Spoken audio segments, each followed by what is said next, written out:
नमस्कार दर्शकों, स्वागत है आपका हमारे चैनल एस्ट्रो सारथी में, जहां हम ग्रहों की चाल, भाग्य के संकेत और समय के रहस्य को सीधा ज्योतिष की दृष्टि से समझने की कोशिश करते हैं, वो भी बिल्कुल सरल और साधारण सी भाषा में। मैं आचार्य शिवी आप सभी का हार्दिक अभिनंदन करती हूँ। दर्शकों, आज के इस वीडियो में हम बात करने जा रहे हैं हमारे अंतिम राशि मीन राशि के मई माह के मासिक राशिफल की। यानी मई का महीना मीन राशि वालों के लिए क्या लेकर के आ रहा है, हम आपको ये जानकारी देंगे।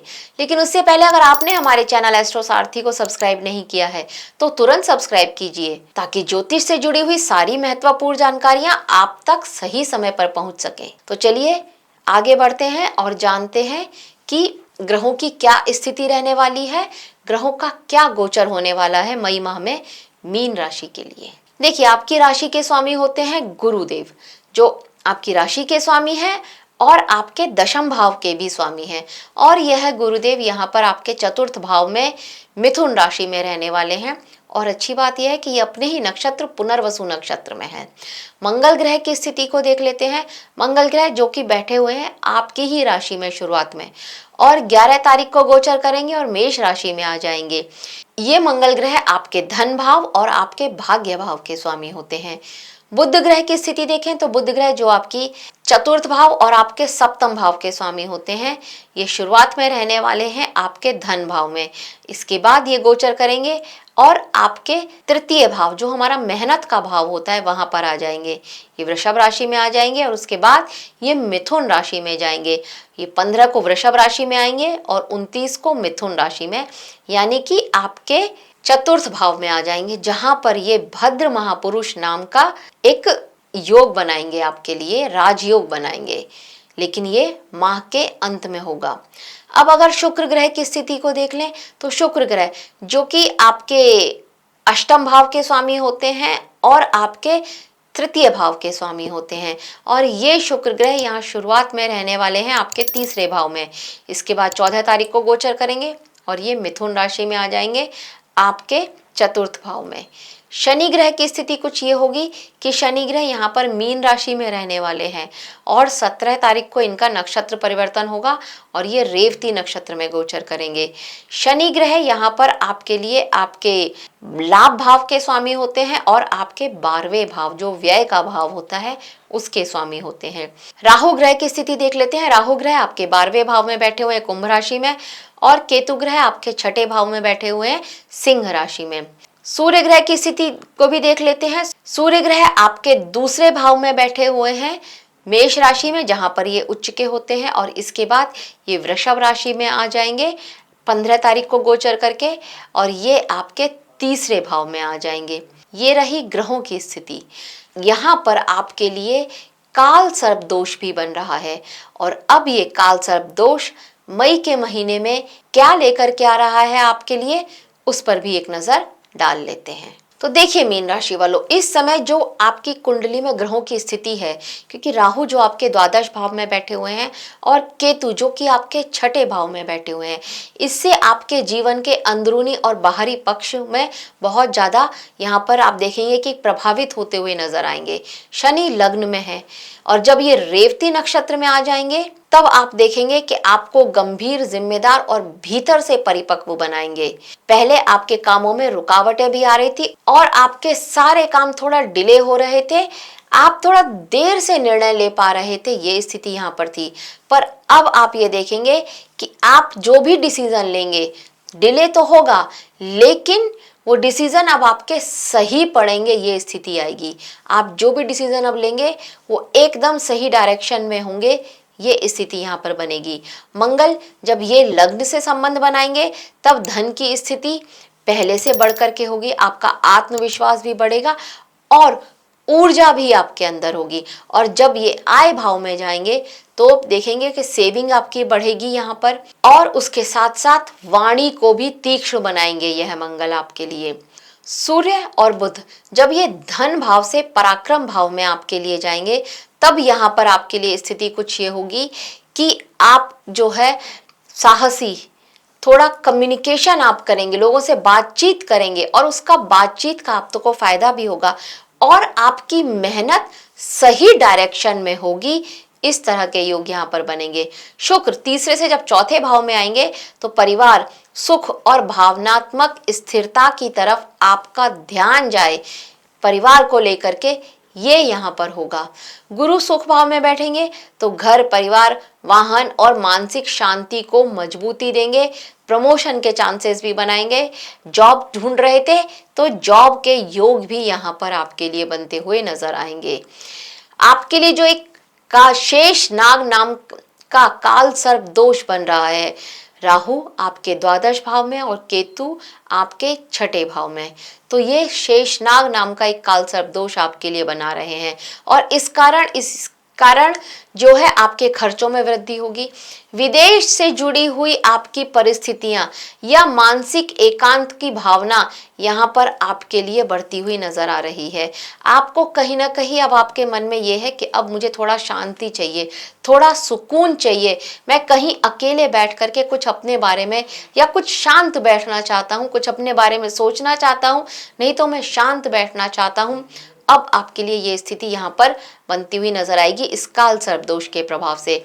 आप भीतर ही भीतर चिंतित हैं और थोड़ा अलग थलग महसूस भी कर रहे हैं, लेकिन यही केतु जो कि छठे भाव में बैठे हुए हैं शत्रुओं पर विजय दिखा रहे हैं, मुकदमों में राहत भी दिखा रहे हैं और किसी कॉम्पिटिटिव एग्जाम में कहीं कोई कंपटीशन चल रहा था आपका, चाहे आपके वर्क प्लेस पर चल रहा था या विद्यार्थी हैं तो एग्जाम दे रहे थे, वहां पर अचानक से सफलता के योग बन जाए। मतलब आपने उम्मीद छोड़ दी थी पर हो सकता है यहाँ पर आपको सफलता हाथ लग जाए, इस तरह के योग भी यह बना रहे हैं।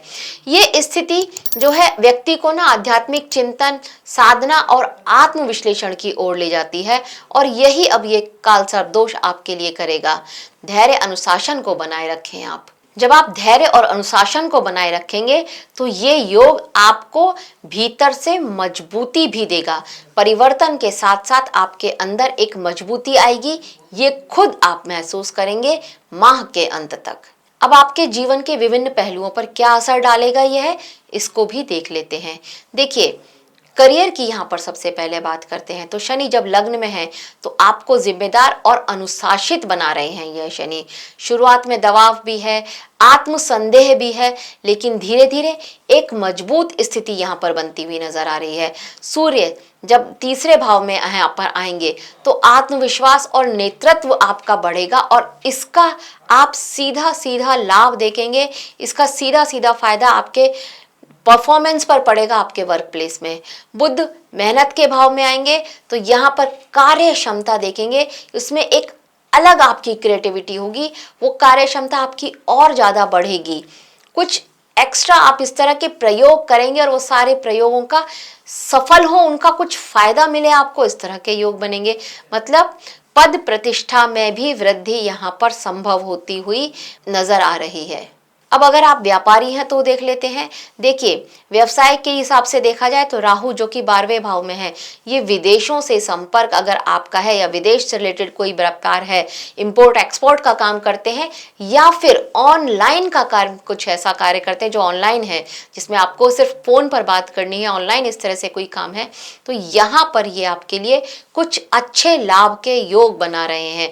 केतु जो कि छठे भाव में है, ये शत्रुओं पर विजय दिला रहे हैं। बहुत ज्यादा चांसेस यहाँ पर ये बनते हुए नजर आते हैं कि आप अगर व्यापारी हैं तो वहां पर आपको जो भी आपको आपके वर्क प्लेस पर छोटे छोटे लूप होल्स नजर आ रहे हैं, अब वो सारे लूप होल्स आप पकड़ लें और अब उनको आप रिपेयर करें और आगे बढ़े।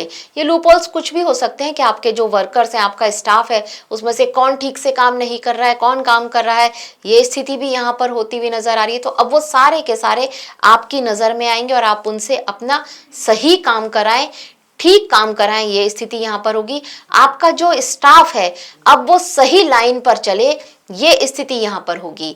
मंगल लग्न से जब धन भाव में आएंगे तो आय बढ़ाने के कुछ और नए अवसर आपके हाथ में आ सकते हैं।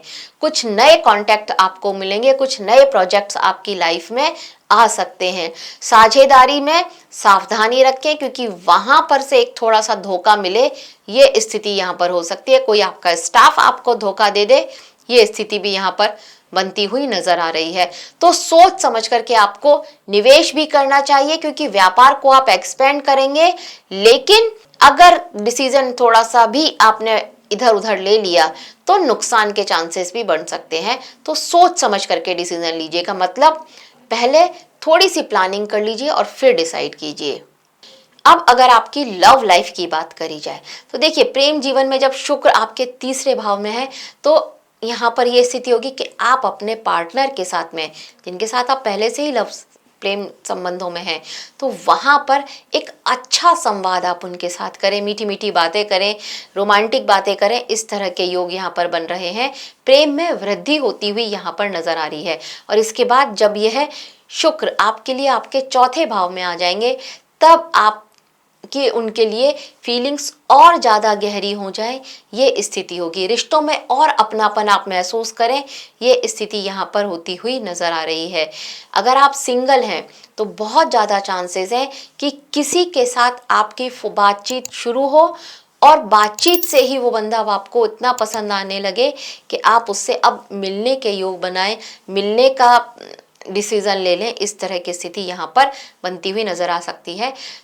कहने का मतलब ये कि अब वो आपकी बातों से बहुत ज़्यादा इम्प्रेस हो जाए, इस तरह की स्थिति यहाँ पर बनेगी। लेकिन क्योंकि शनि आपके लग्न में है तो यहाँ पर आप अपनी भावनाओं को उनके साथ व्यक्त करने में थोड़ा संकोच कर सकते हैं। थोड़ा देर हो सकती है आपको उन्हें अपनी बात को समझाने, उन्हें अपने दिल की बात कहने में, ये स्थिति यहाँ पर हो सकती है। अगर आप सिंगल हैं तो पुराने रिश्तों में सुधार भी नजर आ रहे हैं और नए रिश्ते जुड़ने की संभावना भी यहाँ पर बनती हुई नजर आ रही है। अब अगर आप शादीशुदा हैं तो वैवाहिक जीवन में यहाँ पर स्थिरता आएगी और समझ बढ़ रहेगी आपकी। अभी तक आपके जीवन साथी के साथ किसी ना किसी बात को लेकर के छोटे मोटे मतभेद विवाद चल रहे थे, अब वो विवाद शांत हो, इस तरह के योग बन रहे हैं। बात यह है कि आप चाहते हैं कि जैसा मैं कह रहा हूँ, जैसा मैं सोच रहा हूँ, इसी तरह का हो। ये स्थिति यहाँ पर नजर आ रही है कि कभी कभी आपका बहुत ज़्यादा अपने जीवन साथी के लिए प्रोटेक्टिव हो जाना आपके रिश्ते को खराब कर रहा है, या आपके रिश्ते में कुछ गलतफहमियां बढ़ा रहा है, विवाद क्रिएट कर रहा है। ये स्थिति यहाँ पर हो रही है। तो इस बात को आपको समझना पड़ेगा। जीवन साथी को थोड़ा सा स्पेस भी देना होगा। वैसे गुरु जब आपके लिए चतुर्थ भाव में बैठे हैं तो ये आपके घर में सुख की, सुविधाओं की, समझ की वृद्धि कर रहे हैं। आपका वर्क प्लेस पर मन लग रहा है और इस वजह से आपके घर में कुछ अच्छे माहौल रह रहा है। ये स्थिति यहाँ पर बनी हुई है आपके लिए। अब अगर आप विद्यार्थी हैं तो देखिए, ये जो बुध ग्रह हैं जब ये धन भाव से तीसरे भाव में, मेहनत के भाव में आएंगे तो ये एकाग्रता और आपकी जो विश्लेषण क्षमता है इसको बढ़ाएंगे। प्रतियोगी परीक्षाओं में यहाँ पर सफलता मिल जाए, इस तरह के योग भी बनते हुए नजर आते हैं। गुरु जो कि सुख भाव में है, ये आपको मानसिक स्थिरता भी देंगे और अध्ययन में रुचि भी बढ़ाएंगे। शोध, लेखन और आध्यात्मिक विषयों में यहाँ पर आपको विशेष प्रगति मिलेगी। नियमित अभ्यास से अच्छे परिणाम आपके हाथ लगे, आपको कुछ अच्छी बड़ी सफलता मिले, इस तरह के योग भी यहाँ पर बनते हुए नजर आ रहे हैं। अब अगर आपकी धन की स्थिति और आपकी प्रॉपर्टी को देख लिया जाए तो देखिए, यहाँ पर मंगल जब धन भाव में आएंगे तो ये आय तो आपकी बढ़ रही है, सेविंग भी यहाँ पर आपकी अच्छी होती हुई नजर आ रही है। कुछ अच्छे आप अपने निवेश के निर्णय लेंगे और उनका आपको आगे चल करके फायदा होगा, ये स्थिति यहाँ पर बन रही है। लेकिन शनि जो कि आपके लग्न में बैठे हुए हैं, ये आपके लिए एक संकेत लेकर के आ रहे हैं कि भाई खर्चों पर नियंत्रण तो आपको रखना ही पड़ेगा।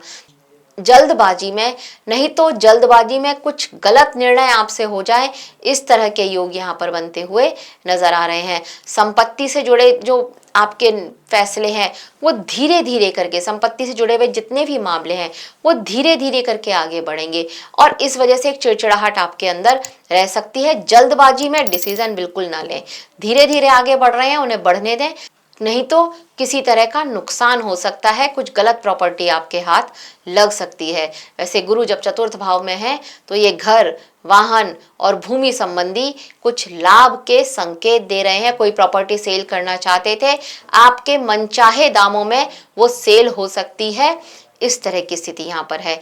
और कोई पुराना किया हुआ निवेश अब आपको प्रॉफिट दे जाए, लाभ दे जाए, इस तरह के योग भी यहाँ पर आपके लिए बनते हुए नजर आ रहे हैं। अब अगर आपके स्वास्थ्य की बात करी जाए तो शनि जबकि लग्न में बैठे हुए हैं तो ये थकान, कमजोरी और हड्डियों से जुड़ी हुई समस्याएं लेकर के आ रहे हैं। सर्वाइकल की प्रॉब्लम आपको हो सकती है, तो आपको इस बात का भी ध्यान रखना होगा। राहु 12वें भाव में है, अनिद्रा लेकर के आ रहे हैं, स्ट्रेस लेकर के आ रहे हैं। नियमित योग, ध्यान और संतुलित आहार को अपनाएं, बहुत श्रेष्ठ रहेगा। हल्का खाना खाएं, घर का खाना खाएं। मंगल आपको ऊर्जा दे रहे हैं, लेकिन अधिक परिश्रम से आपको बचना चाहिए। थोड़ा सा आराम करना आपके लिए श्रेष्ठ रहेगा और आलसी भी नहीं बनना है, क्योंकि शनि जब लग्न में होते हैं तो कभी कभी आलसी भी बना देते हैं। 7.5 आपकी चल रही है तो आलस से भी आपको बचना होगा। वैसे बहुत ज़्यादा ट्रैवलिंग आप करें, इस तरह के योग यहाँ पर बनते हुए नजर आ रहे हैं।